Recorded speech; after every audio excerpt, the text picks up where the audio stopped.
the tariffs could be much steeper. We've been actually very nice.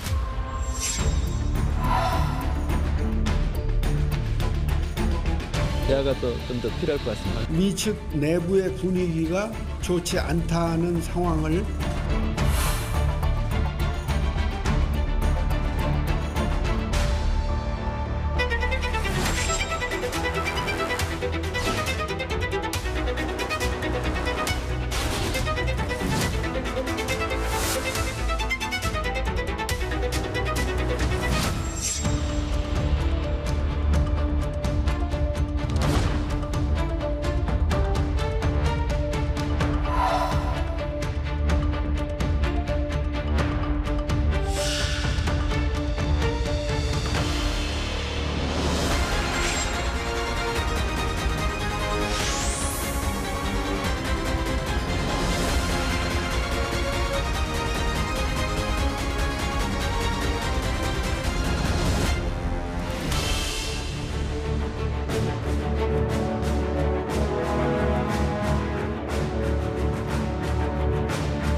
단 한 번도 경험해보지 못한 미국. 미국은 지금까지 우리가 알던 그 미국이 아닙니다. 관세를 무기로 우리는 물론 세계 경제를 뒤흔들고 있고 심지어 동맹국의 영토까지 병합하려 하고 있습니다. 아시아에선 타이완을 향한 중국의 군사적 압박이 더욱 거세지고 있고 주한미군의 역할이나 규모에도 변화가 예상됩니다. 이제 동맹의 시대는 저물고 강대국의 힘의 논리가 좌우하는 새로운 세계 질서를 우리는 목도하고 있습니다. 세계 각국이 각자 도생을 해야 하는 시대, 경제가 곧 안보인 시대, 정글과도 같은 국제사회의 냉혹한 현실 속에서 대한민국은 어떻게 살아남을 수 있을까요? 오늘은 우리가 나아가야 할 자강의 길 함께 고민합니다. IMF 외환위기 극복의 주역이시죠. 이 산업자원부 장관을 지내신 정덕구 리어재단 이사장 모셨습니다. 자, 이사장님 어서 오십시오. 안녕하십니까? 이사님 최근 그 리어재단에서 그 대한민국 자강지계라는 정책 보고서도 내셨죠. 이 리어재단 어떤 곳인지 먼저 좀 설명을 좀 부탁드릴까요? 예, 동북아시아하고 특히 인도 태평양 지역의 국제 정세와 한국의 세계 전략을 연구하는 순수 민간 독립 싱크탱크입니다. 국내외 전문가 풀을 이용해서 질 높고 타임리한 많은 보고서와 책자를 내고 있습니다. 2007년 1월에 제가 국회의원직을 중도에 사직하고 발족한 싱크탱크로서 내년이면 이제 20주년이 됩니다. 이제 당시에 우리가 생각한 것은 한국이 결국은 중견 국가로서 국제사회에 일정한 임무를 해야 되는 단계에 넘어가고 있고 그리고 우리 경제가 기술 제조업을 중심으로 한 단계 더 업그레이드 돼야 되는 이런 상황에서 우리의 생존 방정식이 어떻게 바뀌어져야 되느냐 이 문제를 깊이 연구하고 있습니다. 이사님이 이제 경제 관료도 하셨고 장관도 지내셨고 또 국회의원도 지내셨습니다. 이 요직을 두루 거치셨는데 다시 이 공직을 뒤로하고 이 연구 현장으로 돌아오셨습니다. 어떤 특별한 그 이유나 철학이 있으셨나요?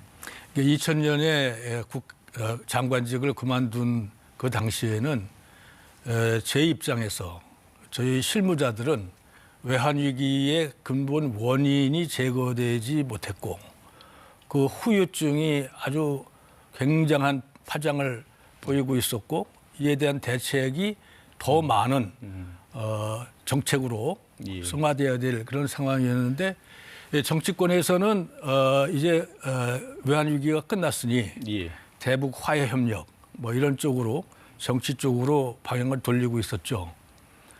제가 장관직을 그만두고 난 이후에 다시 공공부문에 들어오는 것보다는 이런 문제들을 학술적으로 계속 연구하는 게 좋겠다. 이 근본적 원인 제거를 위해서. 예, 그래서 저희들이 가장 신경 쓴 거는 왜, why에 대한 퀘스천. 특히 왜 우리는 위기를 막지 못했는가? 왜 우리는 원화의 굴욕을 반복해서 당해야 하는가? 그리고 산업화, 민주화, 선진국화에 성공했다고 하는 대한민국의 국민들은 왜 행복하지 않을까? 그리고 한국은 진정 선진국인가? 선진도상국인가? 왜 한국은 분열공화국이 되었는가? 예. 이러한 문제들과 씨름하면서 평생 공인으로 살고자 했습니다. 예. 그 앞서 그 오프닝에서도 언급을 했습니다만 그 트럼프 2기 행정부 출범 이후에 그야말로 국제 질서가 급변하고 있습니다. 우리 이사님 먼저 현 상황 어떻게 진단하시고 어떤 점들을 특히 주목하고 계시는지 좀 여쭤보겠습니다. 결국 미국이 세계를 거버링하는데 국력이 부족한 데서 나왔고 특히 2000년대에 들어오고 특별히 이제 2008년 글로벌 경제 위기 이후에 미국의 국력이 쇠잔하는 모습들을 보이면서 지난 80년 동안 이 세계를 주도하던 민주주의 정치, 자유주의 세계 질서가 무너지기 시작하는 과정에서 지금 여러 가지 문제가 동시다발로 터져 나오고 있는데 특히 이 자유주의 세계 질서가 퇴조하는 것과 함께 자유무역이 보호무역으로 급진전하고 그러면 미국의 동맹 체제가 와해 내지 균열을 보이고 있고 자유자본주의라고 하는 것이 그동안 80년 동안 세계를 먹여 살렸는데 이것이 국가자본주의로 미국과 중국이 뭐가 차이가 있느냐 할 정도로 급진전하고 있습니다. 이와 함께 중국의 기술 제조업의 굴기가 지난 10년 동안 일어나면서 한국 제조업이 기로에 서는 이런 복합적인 위기 시대에 와 있다고 생각합니다. 자, 우리로서는 그 경제, 외교, 안보 모든 분야의 대외 환경이 지금 녹록지 않은 상황입니다. 지금부터는 분야별로 좀 나누어서 우리가 처한 현실과 대응 방안 고민해 보겠습니다. 먼저 경제부터 좀 살펴보겠습니다. 자, 위원장님, 미국이 한국산 제품에 대한 관세를 지금 다시 올리겠다고 지금 통보하지 않았습니까? 정말 그야말로 기습적인 인상 통보였는데요. 외교장관, 산업부 장관 다 미국을 찾아서 협상을 벌였지만 사실상 빈손으로 들어왔습니다. 지금 한미 간 합의를 뒷받침할 대미 투자 특별법이 국회에서 통과되지 않고 있다는 게 그 표면적 이유이긴 합니다만 진짜 속내는 따로 있는 거 아니냐 이런 분석이 나옵니다. 어떻게 지금 보고 계십니까? 많은 사람들이 마음속에 한국이 미국에 가장 순응하는 그런 동맹국이라는 생각을 갖고 있는 것 같습니다. 순응하는 동맹국이다. 미국 내에서 특히 그동안의 협상 과정을 보면 한국은 압박을 하면 결국은 들어줄 수밖에 없는 특히 안보를 미국에 의존하고 그리고 우리 주력 상품의 주시장이 미국이고 그런 면에서 모든 면에서 미국의 신세를 지고 있는 그런 나라이기 때문에 이런 문제를 깔고 있고 그다음에 보다 직접적인 거는 미국이 트럼프 대통령 입장에서는 좀 모든 정신력이 중간 선거에 집중되고 있습니다. 미국 내 중간 선거요. 이게 10월 말 11월 초에. 그런데 그 중간 선거 이전에 한국, 일본, EU로부터 약속받은 대미 투자가 어느 정도 실현되는 모습을 보여줘야 선거에 유리하지 않겠나. 근데 이것이 잘 진전이 안 된다는 생각하에 불안감과 초조함이 표현된 것이 아닌가. 불안함과 초조함. 그러니까 우리가 그것을 조금 달래줬어야 되지 않았나 하는 생각도 일부 있습니다만은 우리는 우리 나름대로 환율이 오른다든지 자본의 해외 유출을 대규모로 하기에는 상황이 어려움이 있었기 때문에 이 문제는 상당히 양쪽 서로 할 얘기가 있는 문제입니다만은 키보드는 트럼프 대통령이 쥐고 있기 때문에 앞으로의 진전에 대해서 우리가 예민하게 대응을 해야 된다 이렇게 생각합니다. 자, 미국의 의도는 불안감과 초조함 때문이다 이렇게 분석을 해주셨는데, 자 그럼 미국이 이제 관세 인상안을 관보에 이제 진행하는 절차를 진행하고 있습니다. 그럼 우리는 어디서 어떻게 지금 출구를 찾아야겠습니까? 결국은 표면적인 이유가 결국 대미 투자 특별법이 국회에서 맴돌고 있다는 그런 거였죠. 그동안에 우리 집권당의 강경파들은 그거보다 더 중요한 것이 개혁입법이었고 그 개혁입법을 추진하는 과정에서 이게 후순위로 밀렸는데 예. 결국 이제 2월 말까지 그 대미투자특별법이 그 국회에서 통과가 되면 예. 그거를 들고 그때까지 충분히 설명 과정을 거치면서 그거를 들고 미국을 설득하는 작업이 이제 시작돼야 될 것 같습니다. 예. 자, 그럼 이 와중에 미국이 또 우리나라를 그 환율 관찰 대상국으로 또 지정을 했습니다. 이건 어떤 의미로 좀 봐야 될까요?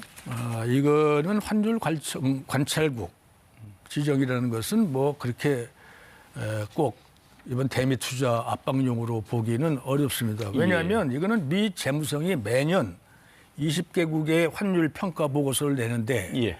그래서 환율 관찰국과 환율 조작국 등으로 예. 분류를 합니다.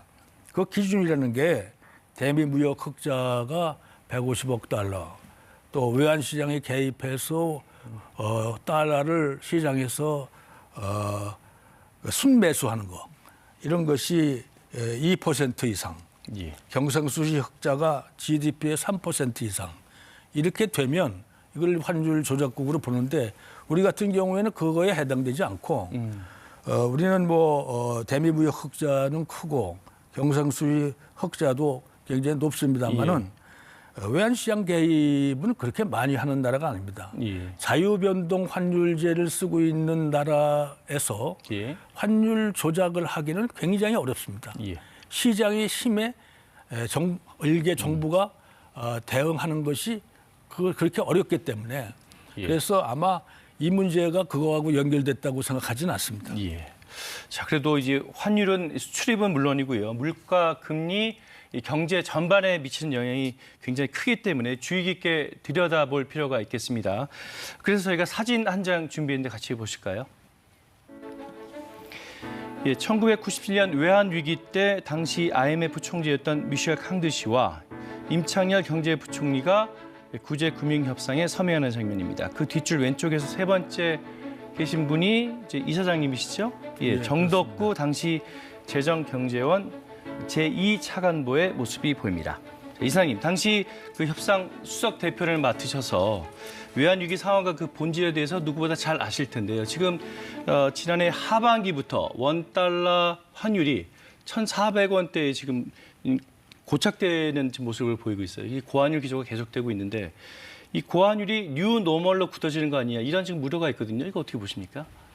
기본적으로는 이 원화의 값이 환율이죠. 예. 원화의 값은 통화량하고 굉장히 직접적인 관련이 있죠. 예. 그래서 그 통화는 재정 부문에서 재정 적자가 늘어난다든지 또는 한국은행의 통화 살포 이런 것들이 모여서 M2라는 통화량을 구성하는데 그것이 상당히 늘어나 있는 상태이기 때문에 한국의 적정 환율이 얼마냐 하는 것은 정해져 있는 것이 없습니다. 예. 그렇기 때문에 1,400원이 과연 한국의 대외적인 원화의 가치를 대표하느냐 하는 문제는 우리가 현재 쓰고 있는 경제정책의 전반에 영향을 받는 거기 때문에 그래서 두 번째는 결국 내외금리차. 미국이 지금 금리를 급속하게 내릴 것이다라는 전망이 있지만 예. 한국은 부동산 시장 또 부동산 수요 촉발 등을 이유로 해서 금리를 낮추는 것을 굉장히 주저하고 있는 상황이죠. 예. 그 외에 또 세계 그 달러 체제에 대한 불안감. 최근 아시다시피 이런 그 주가는 엄청나게 미국도 오르지만 예. 그 달러는 굉장히 불안정한 위치에 있습니다. 왜 그러냐면 달러가 원래 무제한의 달러 공급을 전제로 해서 기축통화가 됐는데 최근에 와서 미국의 재정 적자 때문에 연방 하원이 이 문제를 굉장히 거기다 시일링을 둔다든지 해서 규제를 하기 때문에 달러 체제는 상당히 어려운 길을 걷고 있습니다. 이런 등이 있어서 한국 달러와 코리안 원의 미국 달러와 코리안 원의 상대 가격이라고 하는 환율이 요동치는 거는 불가피한 현상이라고 생각합니다. 아, 그러면 지금 우리 환율 상황이나 그 외환 보유고 등을 이제 종합적으로 고려해 볼 때 이렇게 걱정할 만한 상황은 아니다 이렇게 진단하시고 계시는 97년 그 상황을 회고하고 싶지는 않지만 그 당시에는 금리하고 환율이라는 거시경제 변수가 정부에 의해서 컨트롤되고 있는 묶여 있는 상황이었고 특히 환율은 밴드가 얇게 있어서 하루의 변동폭이 굉장히 낮았고 그리고 산업 구조가 주로 이 조립 산업 중심으로 되어 있기 때문에 결과적으로 그렇게 되기 때문에 경상수지가 만성적으로 적자되는 상황이었고 그다음에 그 당시에 또 동아시아의 금융 외환 위기가 한국에 번지는 하나의 그 컨테이전 효과가 있고 등 여러 가지가 복합적으로 일어났을 뿐만 아니라 정부가 외환 보유고 관리에 실패하는 이런 어려움도 동시에 작용했는데 지금은 아시다시피 우리가 부품 소재 중간재 중심의 산업 구조로 개편하면서 경상수지가 아주 구조적으로 흑자를 보이고 있죠.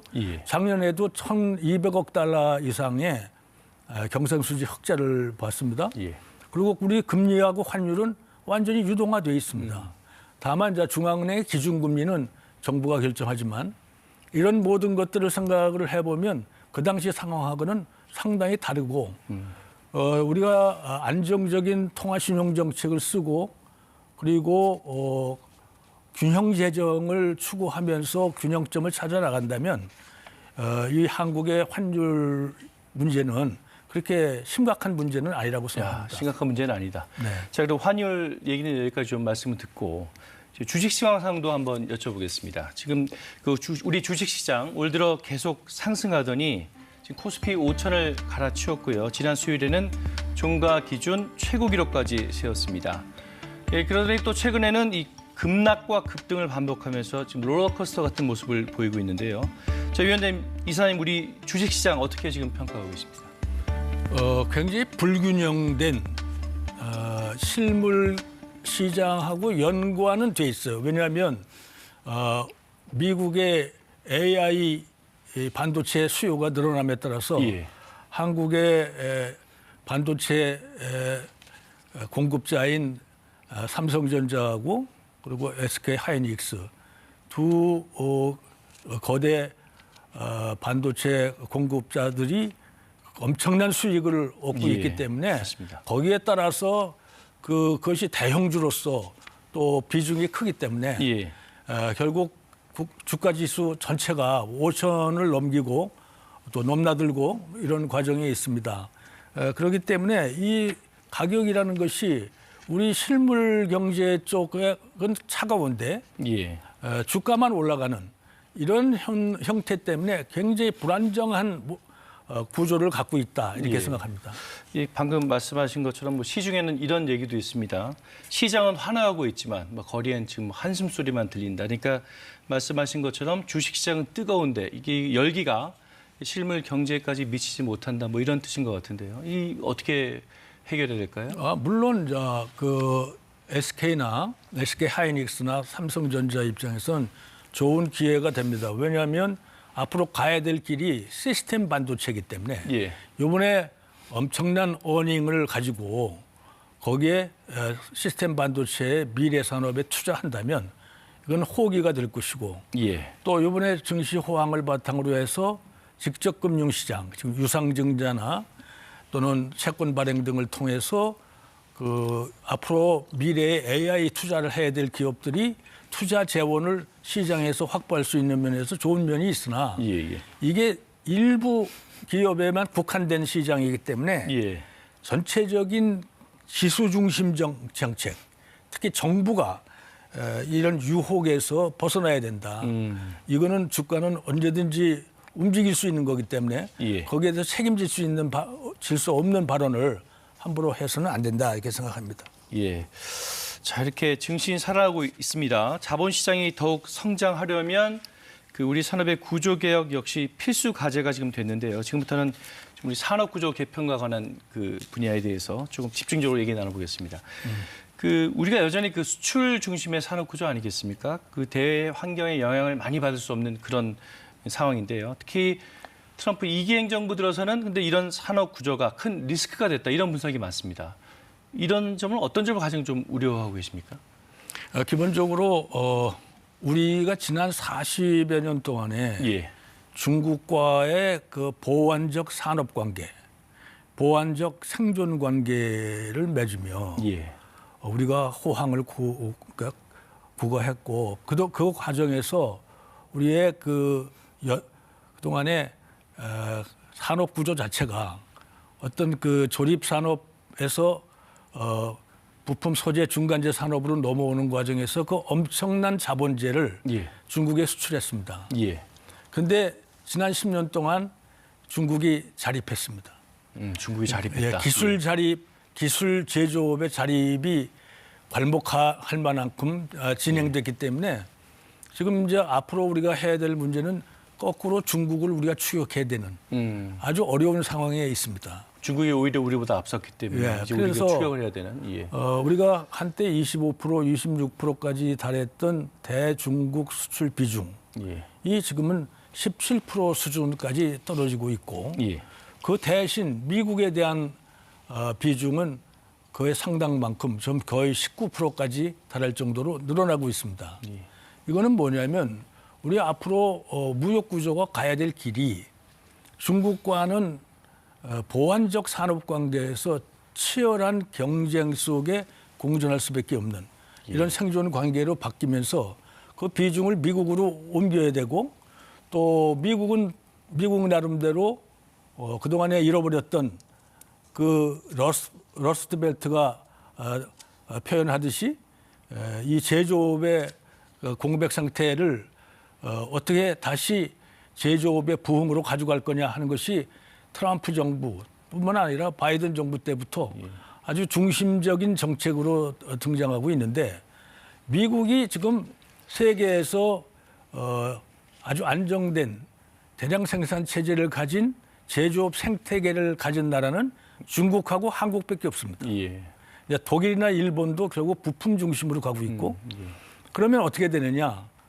미국은 결국 고기술과 한국의 제조업 생태계를 결합한 예. 새로운 형태의 제조업 부흥을 추구할 것이고 그 과정에서 미국은 한국의 제조업의 미국 이전을 강력하게 추진할 겁니다. 예. 그 표현이 지난번에 3,500억 달러에 대한 대미 투자 약속을 받아내게 되는 거죠. 예. 자, 이렇게 돼서 결국은 우리는 가야 될 길을 가고 있는 건 분명한데 문제는 결국 그 3,500억 달러를 우리가 산업구조상 꼭 필요한 투자를 해야 되고 또 투자하는데 그 조립 산업에서 필요한 부품 소재, 중간재 이런 것들을 한국에 꼭 공급하지 않으면 예. 한국은 제조업의 공백 상태, 제조업의 어려운 시기를 면할 수 없기 때문에 예. 결국 한국이 앞으로 대미 전략은 안보 동맹에서 산업 기술 동맹으로까지 확장해야 되는 그런 단계에 있었습니다. 예. 이때 트럼피즘이 등장한 것입니다. 그렇군요. 그러면 이 문제를 극복하려면 결국은 우리가 자강력 플러스 트럼피즘 그리고 그 과정에서 겪는 수모를 이겨내는 전략적 인내심 이 세 가지가 잘 결합하지 않으면 예. 우리가 이 국면을 이겨내기 어렵고 결과적으로는 우리는 미국과의 보완적 산업관계를 새로 형성해야 되는 예. 산업정책상의 큰 줄기를 예. 우리가 향해서 가고 있습니다. 자, 중국 기술 발전에 대해서 굉장히 후한 평가를 해주셨습니다. 괄목상대할 만한 성장을 이뤘다. 중국이 그렇게 발전한 이유가 뭘까요? 중국 전문가이시기도 하시니까 여쭤봅니다. 중국은 정부 주도하에서 예. 기술력을 중심으로 해서 엄청난 R&D 투자를 해왔고 예. 또 정부 주도이면서 또 그 연구자들 내부 관계는 굉장히 치열한 경쟁 관계로 끌고 나갔습니다. 예. 그러다 보니까 점차 새로운 기술 입국을 하는데 성공을 했고 그러면서 그거를 996, 즉 9시에 출근해서 9시에 퇴근하고 6일 동안 근무하는 노동의 유연성이 뒷받침을 해줬기 때문에 10년 동안 짧은 시간에 이 괄목 상대한 제조업의 중흥을 가져왔습니다. 그렇지만은 그 중국이 가지고 있는 또 허점이 있습니다. 아, 그렇습니까? 중국은 모든 것을 정부가 주도해서 밀어나가는데 중국은 사실 따지고 보면 엄청난 재정 적자에 허덕이고 있습니다. 재정 적자요. 예. 그리고 지금은 거시경제의 함정에 빠져 있습니다. 그 이유는 이 부동산을 사회주의적으로 해석하려고 하는 시진핑 정부와 부동산 시장과의 충돌이죠. 그래서 지금은 이 거시경제 함정, 이것이 중진국 함정으로까지 번지는 거 아니냐는 우려를 갖고 있습니다. 그래서 또 하나는 미국의 가장 그 블로킹의 대상은 중국입니다. 그렇죠. 그 과정에서 틈새 시장이 생길 수도 있습니다. 그래서 우리가 앞으로 미중 사이에서 새롭게 형성될 수 있는 오픈 스페이스를 찾아나간다면 우리에게 또 기회의 창이 될 수도 있지 않나 이렇게 생각합니다. 그 이사장께서는 평소에 그 안미 경중, 그 안보는 미국, 경제는 중국 뭐 이런 공식이 더 이상 우리의 미래를 담보하지 못한다. 뭐 이렇게 말씀하신 걸로 알고 있는데 그렇다면 이 안미 경중을 대체할 새로운 생존 공식은 뭐겠습니까? 물론 뭐 현재 그러한 현상이 엿보이고 또 미래의 그런 안미 경중은 우리가 의존할 수 있는 생존 방정식이 아니다라는 건 분명하지만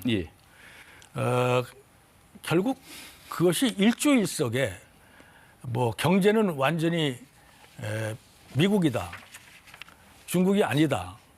또 안보는 그래도 미국이다. 그래서 안미, 경미 이런 시대로 가기에는 아직은 이르다. 지금은 약간 수정된 변화되고 있는 상태의 안미 경중이 계속되고 있고 안보에 있어서는 우리에게 플랜 B가 없습니다. 왜 그러냐면 지금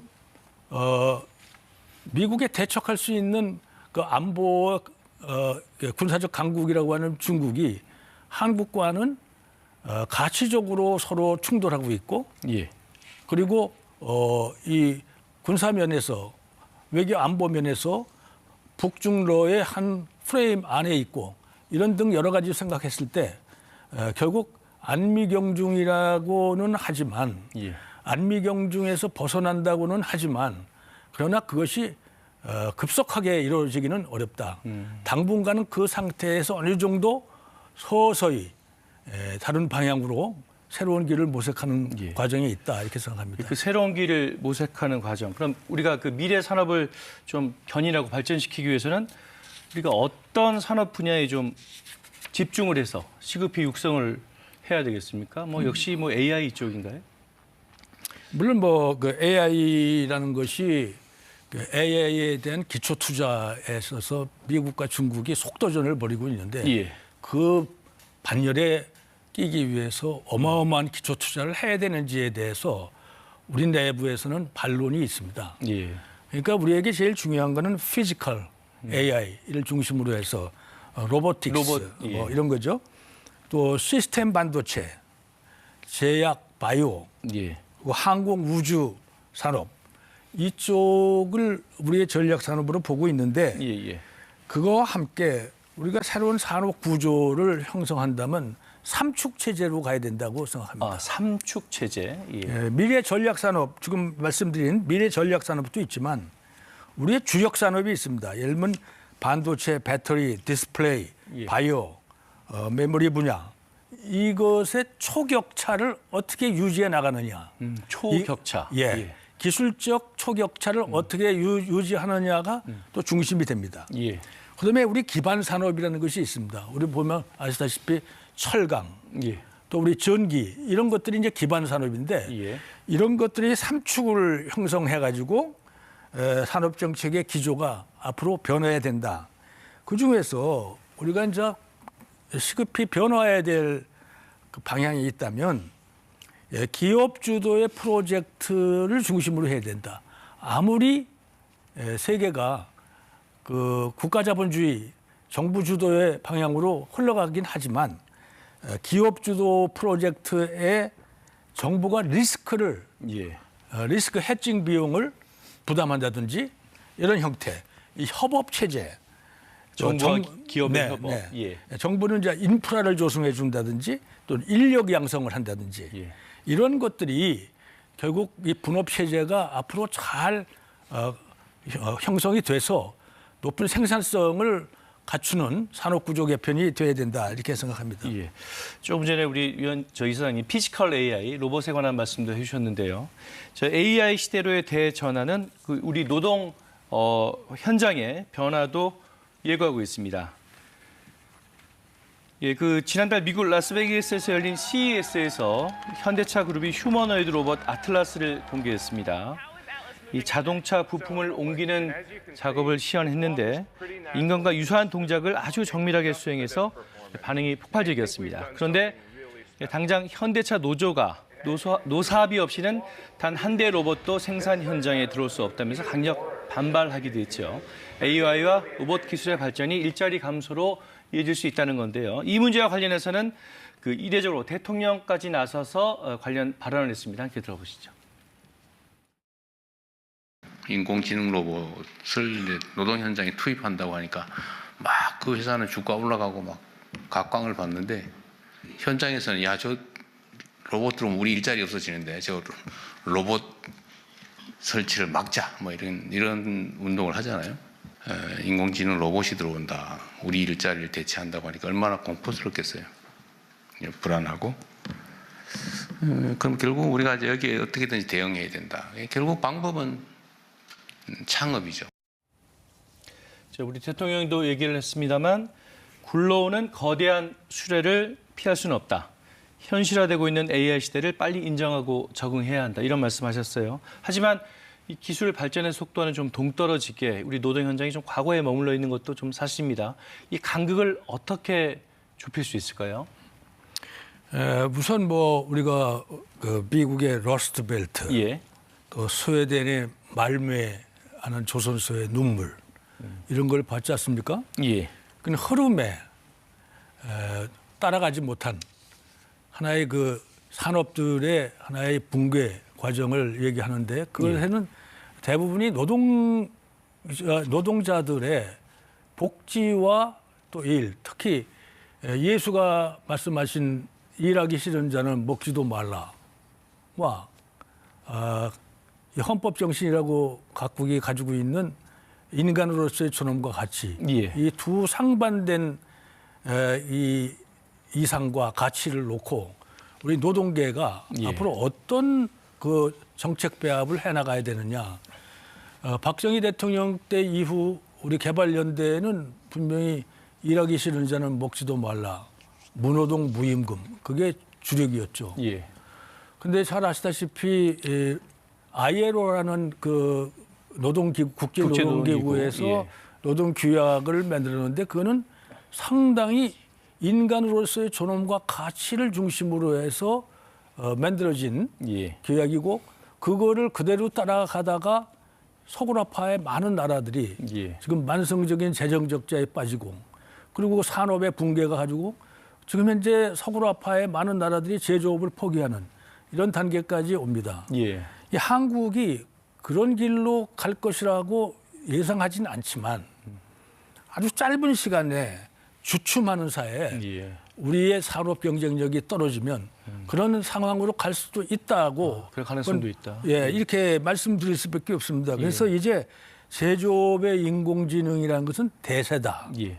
그러면 이 대세를 노동자들이 안 받아들인다고 해서 안 받아들이느냐. 결국 이제 그렇게 되면 이 적게 일하고 높은 임금을 받고 그리고 높은 가격으로 물건을 만들어서 팔리지 않으면 결국 기업이 문을 닫고 문을 닫으면서 또 정부는 할 수 없이 그 사람들한테 연금이나 기타 보조금으로 하면서 재정 적자가 되고 이런 악순환의 고리를 타게 될 것이기 때문에 다만 이제 제조회사하고 노동계가 가슴을 열고서 사회적 합의를 이루어야 된다. 예. 이 가운데서 특히 우리 노동부 장관이 노동계 출신이기 때문에 국가의 미래를 향해서 발벗고 나서야 하지 않느냐. 예.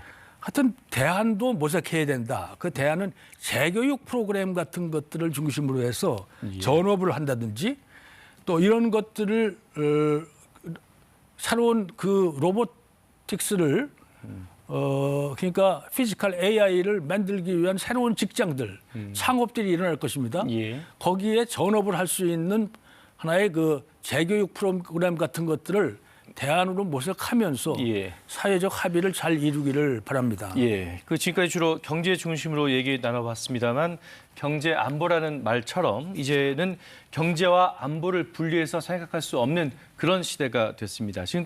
지금부터는 외교 안보와 관련한 이 자강 전략에 대해서 좀 집중적으로 얘기 나눠보겠습니다.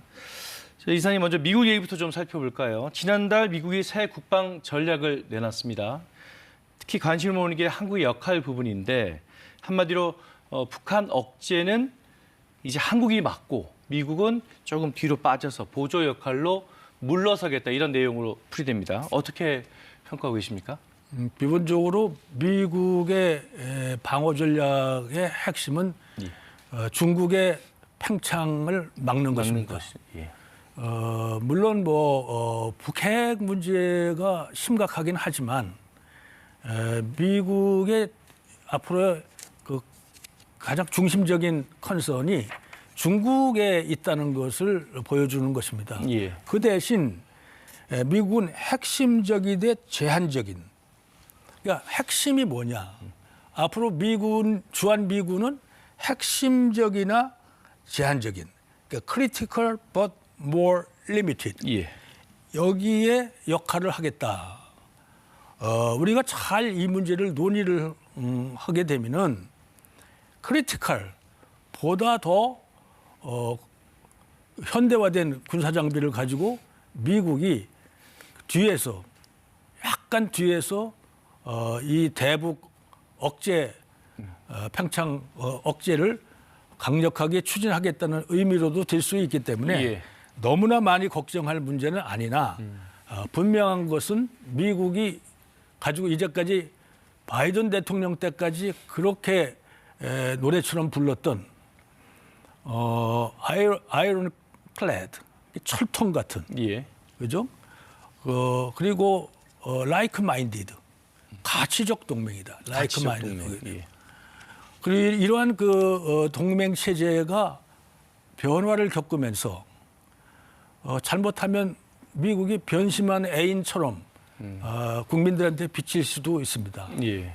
그러나 그것은 미국의 경제력, 특히 경제력이 뒷받침이 되어야 되는 국방력 이쪽 부분에서 엄청난 재정 적자가 나고 그것 때문에 달러 체제가 흔들리고 또 소프트 파워 부분은 결국 중국이 추격하고 이런 어려운 상황에서 그 더 이상 엄청난 비용을 모두 미국이 전담하는 것은 예. 더 이상 어렵다 하는 것을 선언한 거기 때문에 예.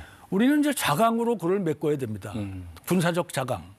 특히 우리가 아주 크리티컬한 부분에서 미국에 의존하고 있는 많은 부분이 있습니다. 예. 예, 군사 정보라든지, 그죠? 그다음에 우리가 미사일 방어하는 데 있어서의 우리의 부족한 부분을 미국이 메워줌으로써 결국 우리의 삼축 체제에 그동안에 미국이 메워줬던 부분을 우리가 자강력으로 확보할 수 있는 대규모 투자가 불가피한 것은 사실입니다. 예. 그러나 나는 한미동맹 외에 다른 플랜 B는 없기 때문에 결국은 우리가 거기에 순응하면서 미국과 이 크리티컬한 부분에 미국의 한국의 방어 체제가 더욱 강화되기를 예. 우리가 협상을 통해서 계속 이 확대해 나가는 주한미군의 역할에 대해서 아무리 동맹의 현대화라는 개념으로 간다 하더라도 예. 특히 미국은 대중 방어 체제에 있어서 평택기지, 오산 군산 비행장 등 예. 상당히 많은 그 교두보를 한국이 제공하고 있습니다. 예. 바로 미국은 중국의 바로 도어스텝 문지방 앞에 바로 이런 대중국 교두보를 한국이 제공했다는 것을 항상 명심해야 되고 예. 대중 방어에 전념한다. 대중 방어에 더 많은 관심을 갖고 주력을 하겠다는 것이 그것 자체가 두모 짜리듯이 되는 것이 아닙니다. 예. 그리고 북중러는 하나의 불완전 하나마 공조 체제를 형성하고 있기 때문에 예. 그래서 중국을 방어하다 보면 결국은 북한 문제, 러시아 문제가 같이 휩싸이는 문제가 있기 때문에 예, 예. 지금 미국에서 국가안보보고서가 그거를 그렇게 표현했다 하더라도 그것이 두부모짜리듯이 중국 방어와 북한 방어 이렇게 나눠질 수 있는 것이 또 아니라는 문제이기 때문에 예, 예. 우리가 할 수 있는 거는 앞으로 대미 군사 협상을 아주 면밀히 조밀하게 해나가면서 그다음에 우리 나름대로의 그 군사적 자강을 예. 계속 투자해 나가는 수밖에 없다 이렇게 생각을 합니다. 자, 이런 상황에서 이 북한의 핵과 미사일 능력 계속 지금 고도화되고 있고요. 또 국제적 위상도 많이 달라졌습니다. 그러니까 북한의 러시아 파병을 계기로 해서 지금 중국과 러시아가 지금 서로 앞다퉈서 지금 북한과 밀착하려는 모습 보이고 있지 않습니까? 우리는 어떤 전략적 대응을 할 수 있을까요? 선택의 여지가 없이 우리는 한미일 공조 체제를 강화하는 수밖에 없습니다. 예. 한미일 공조 체제는 앞으로 미국의 군사비 부담이 줄어드는 가운데서 한국과 일본이 그 공백을 메워야 되는 어려움 가운데 있지만은 예. 이 전체의 강화된 힘은 특히 북한의 핵 보유에 대한 방어와 그리고 거기에 대한 확장 억제를 위해서 그동안에 해오던 모든 정책들이 예. 더욱더 강화되는 쪽으로 가되 그거의 비용 배분에 있어서 한국과 일본이 조금 더 할 수밖에 없다. 이것이 또 하나의 자강력을 중심으로 한 한국의 방어 체제가 아닌가 이렇게 생각합니다. 예. 그런데 그 미국의 베네수엘라 침공, 또 마두로 대통령 축출, 뭐 이런 것들을 지켜보는 북한 입장에서는 야, 저 우리도 당할 수 있겠다. 결국 핵무기를 가져야 된다. 핵만이 우리를 지킬 수 있다. 뭐 이런 생각을 하고 있지 않겠습니까? 뭐 미국의 많은 학자들이 리비아가 핵을 보유했으면 예. 그렇게 무너질 수 있었겠느냐 하는 얘기도 합니다. 예. 그러니까 다른 말로 베네수엘라가 핵을 보유하고 있으면 그렇게 그 무방비 상태에서 당할 수 있었겠는가 이런 얘기들은 있습니다만은 예. 북한의 경우에는 지금 가장 큰 문제가 산업의 붕괴입니다. 산업의 붕괴, 경제 결국 문제는 국가의 존립 이유가 백성들을 배불리 먹이고 복지를 증가시키기 위해서 경제력을 강화하는데 이 북한 체제의 유지는 대외 원조 특히 러시아나 그리고 뭐 밀수 또는 뭐 우리가 기술 탈취 예. 등 여러 가지 방법으로 해서 그 비정상적인 방법으로 유지하고 있고 특히 기초적인 생존 자산인 곡물을 식량을 작업하지 못하고 있기 때문에 결국은 러시아하고 중국으로부터 많은 원조를 받아서 생존하고 있습니다. 예. 그렇게 자기 국민도 제대로 먹이지 못하는 나라가 남과 전쟁을 할 수가 있겠습니까? 예.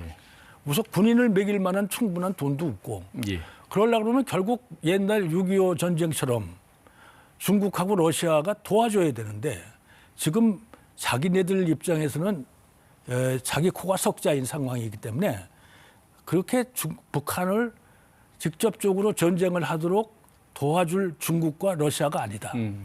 이런 면에서 결국은 우리가 뭐 그렇다고 해서 안심하고 있어라고 하는 얘기는 아니지만 예. 결국 한미동맹이 형질 변경 과정에 있죠. 그렇다 하더라도 우리는 우리의 미사일 체제는 가공할 만한 무기 체계를 갖추고 있고 예. 한국의 그 자체 국방력이 상당한 수준에 있기 때문에 북한의 침공이 그렇게 쉽게 결정될 수 있는 것은 아니라고 저는 믿습니다만은 예. 한국이 앞으로 거기에 카운터베일링 거기 대처할 수 있는 핵을 보유하고 또는 핵을 재처리하거나 농축할 수 있는 기술을 어느 단계를 거쳐서 어떻게 확보할 것이냐를 가지고 예. 한미 간에 긴밀히 협의하고 있습니다. 예. 이런 자체가 이런 흐름 자체가 대북 억지력의 한 부분이 되지 않을까 이렇게 생각합니다. 예. 중국으로 좀 넘어가 보겠습니다. 그 새 벽도에 한중 정상회담이 열렸죠. 네. 냉각됐던 양국 관계를 전면 복원하는 출발점이 됐다 이런 평가가 많습니다. 하지만 이 회담에서 시진핑 주석이 자, 역사의 올바른 편에 서야 한다 이렇게 압박하는 듯한 멘트를 하기도 했습니다. 진짜 미중 패권 경쟁 갈수록 심해지고 있고 그리고 타이완을 둘러싼 중일 갈등도 지금 심각한데 중국과의 관계 설정은 어떻게 해야 되겠습니까? 중국은 우리하고 영원히 동맹국이 되긴 어렵습니다. 그 이유는 예. 가치적 격차가 크기 때문에 그렇습니다. 가치적 다르다. 거리. 예. 이 가치적 거리가 합쳐지지 않고 동맹국이 될 수는 없습니다. 그리고 지금 현재 북한하고 같이 북한, 러시아와 같이 중국은 우리의 안보 위험의 중심에 있습니다. 예. 이게 언제 가상의 적으로 등장할지도 모르는 그런 상황에 있기 때문에 우리는 항상 긴장 속에서 중국과의 협력을 강화할 수밖에 없습니다. 예. 그래서 지금 미국이 특히 트럼프 대통령 이후에 전 세계로부터 비난을 받고 또 동맹의 틈새가 막 생기고 이런 과정에서 이 동맹국들을 회유해서 자기가 어떤 미국이 잃어버리고 있는 그 세계의 리더십을 자기들이 가져갈까 하는 야심을 가지고 그리고 심지어 구라파의 많은 정상들이 또 캐나다의 정상이 중국을 방문해가지고 예. 시진핑과 회담을 하고 이런 모습들이 있습니다. 그렇다고 하더라도 비미국 세력들이 결집해서 플랜 B를 만든다. 그런 건 현실적으로 어렵습니다. 이른바 중경국 연대 이런 건 어렵다. 그렇죠. 예. 지금 현재 그거 가지고 미국이 가고 있는 전략적 흐름을 막기에는 어렵고 그래서 한국 입장에서는 특히 그리고 북핵 위기 앞에 있고 예. 중국과의 그런 그 애매모호한 관계에 있고 예. 또 경제적으로는 굉장히 그 전략적 협력 동반자 관계라고는 하지만 제조업에 피말리는 혈투가 남아 있기 때문에 그래서 긴장 속에서나마 중국과의 화해 협력 또 이 경제 협력을 겨우 강화하는 계기로 삼는 것은 굉장히 현명한 일이라고 생각합니다. 예. 그럼 이번에 좀 일본 얘기 여쭤볼까요? 지난달 한일 정상회담이 있었습니다. 그 대표적인 강경 보수 인사를 알려진 다카이치 총리가 우리 이재명 대통령한테 아주 그 전례를 찾기 힘들 정도의 아주 극진한 환대를 보였습니다. 뭐 그럴 만한 이유가 있다고 보시는 건지 또 일반 입장에서 그렇다면 우리는 또 대일본 전략 어떻게 세우는 게 합당하다고 보시는지 여쭤보겠습니다. 일본하고는 우리는 뭐 뗄 수 없는 이웃 관계고 예. 또 경제적으로는 굉장히 보완적 관계에 있습니다. 우리가 경제개발 이후에 일본으로부터 엄청난 무역 적자를 시연해오고 있습니다. 아직도 첨단 부품, 소재 또는 장비 이런 면에서 일본이 한국 기술을 아직 압도하고 있기 때문에 결국 이런 문제에서 볼 때 얼마 전에 그 최태원 대한상의 회장이 한일 간의 공동시장을 만들자. 그 이유는 바로 이러한 보완적 산업관계 때문이 아닌가 이렇게 생각합니다. 그런 면에서 보면 뭐 그런 흐름으로 가는 거는 저는 뭐 찬성합니다만은 다만 이제 그 역사 문제에 있어서 이런 보수 강경파들의 등장은 바람직하지 않습니다. 그리고 일본이 이제 헌법을 개정해서 그 자위대의 재무장을 통해서 대외 팽창 정책으로 가겠다고 하는 생각이 현명한지 그 문제는 우리가 한번 다시 생각해 봐야 되는데 안 그래도 오늘 그 일본 하원 선거 예정되어 있죠. 지금 일본 자민당의 압승이 예상되고 있는데요. 이게 아마 내가 볼 때는 예. 이번 선거에서 자민당이 압승을 하고 다시 정치의 중심에 서게 되면 이 다카이치 총리의 성향으로 봐서 예. 이런 그 사위대의 성격을 바꾸는 예. 어떤 그 개헌 같은 것이 가능할 수 있지 않겠나 하는 예. 우려들이 있습니다. 그럼에도 예. 불구하고 우리는 지금 북중러의 그 안보 결합에 대항할 수 있는 그러한 하나의 체제 중에서 미국의 관여가 상당히 줄어드는 단계에 있습니다. 그래서 한국과 일본의 이 국방력 증가는 이 대북한 그 핵에 대한 확장 억제 예. 그 전략을 세우는 데 있어서는 바람직하다고 생각을 합니다. 근데 그것이 지나치게 결국 옛날에 대동아 공영권 당시의 생각처럼 대외 전쟁에 예. 직접 개입하겠다 이런 식으로 간다면 그것이 미국, 일본의 바람직하고 동북아시아 정서에 바람직한지 예. 그 문제는 한번 깊이 생각해 볼 문제라고 생각합니다. 예. 자, 큰 틀에서 보면 결국 그 제일 근본적인 문제는 그 미중 갈등, 미중 패권 경쟁인 것 같은데요. 자, 우리가 미국과 중국을 틈 바구니에서 미국과 중국을 이용하려면 어떤 우리만의 힘, 우리만의 그 결정적 한 수가 좀 있어야 될 것 같습니다. 그런데 그 결국은 예. 미중 사이에서 중국은 예. 항상 한국을 미중 사이의 그 중간지대에 머물기를 희망합니다. 주한미군이 있고 예. 또 한미동맹이라는 존재를 인정하기 때문에 한국이 중국 쪽에 기울기를 바라지는 않지만 그러나 너무 미국 쪽에 밀착해서 그쪽에 당겨 있는 거 그거보다는 가운데 중간지대로 끌어오려고 하는 인력이 예. 엄청나게 작용하고 있습니다. 그런데 결국 우리는 아까 말씀드린 대로 산업 발전 단계에서 볼 때 고기술 산업으로 넘어가는 단계에서 미국의 핵심 기술력과 한국의 제조업 생태계가 결합된 새로운 생존 방정식을 구상해 나가야 될 때이기 때문에 예. 불가피하게 우리는 미국과 밀착할 수밖에 없고 결국 트럼피즘의 수명이 얼마나 될까? 트럼피즘이 휩쓸고 간 대지에 무엇이 남을까? 또 다음 미국 대통령이 어떤 대통령이 들어오더라도 이러한 트럼프 방식의 동맹 외교가 유지 가능할까?